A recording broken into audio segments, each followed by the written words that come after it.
ഞാനാണ് ഈ ക്ഷേത്രത്തിൻ്റെ പൂജാരിയായിട്ട് അച്ഛൻ എന്നെ ചുമതലപ്പെടുത്തിയിട്ടുണ്ട്. ഒരുപാട് പേര് പറയുന്നുണ്ട് പൂജ അറിയാമോ എന്ന് ചോദിച്ച് കളിയാക്കുന്ന കുറച്ച് പേരുണ്ട്, ഇല്ലെന്നല്ല.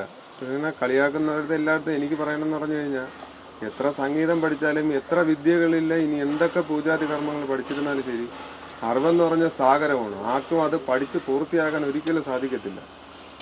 അപ്പം ഭഗവാന്റെ പൂജ എനിക്ക് അറിയാവുന്ന രീതിയിൽ തന്നെയാണ് ഞാൻ ചെയ്യുന്നതും, അതുപോലെ തന്നെ സമാധി ചടങ്ങുകളെല്ലാം ഞാൻ ചെയ്യുന്നതും.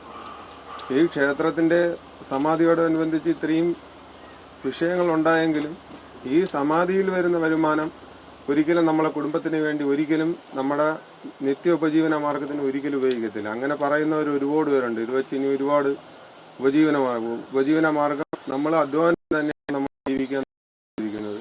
പണ്ടെങ്ങനെയാണോ ഒരു പശു വളർത്തുവാൻ വേണ്ടിയിട്ട് നമ്മൾ അച്ഛൻ തന്നെയാണ് അത് ഭഗവാൻ അഭിഷേകത്തിനും വേണം, നമ്മുടെ നിത്യോപജീവനമാവും.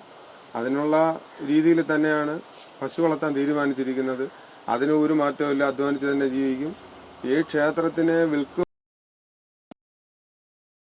ഇതിനെ ആക്കും ഈ ഒരു ട്രസ്റ്റിന് ഉടമ്പടി റദ്ദാക്കാനോ എനിക്ക് പോലും അധികാരാവകാശങ്ങളില്ല. ക്ഷേത്രനെ വിൽക്കാൻ പറ്റത്തില്ല. ഭഗവാന്റെ പൂജാതി കാര്യങ്ങൾ നിത്യവും ചെയ്തു മാത്രമേ മുമ്പോട്ട് പോകുവാൻ പറ്റുള്ളൂ. അതങ്ങനെ തന്നെ ഭക്തിമാർഗത്തിൽ പോകാൻ തന്നെ താല്പര്യം. അല്ലാതെ ഭഗവാന്റെ പണം എടുത്തിട്ട് ഒരിക്കലും ജീവിക്കേണ്ട ഒരു കാര്യമില്ല ഈ കുടുംബത്തിന്. ഇത് തന്നെയാണ് എനിക്ക് പറയാനുള്ളത്.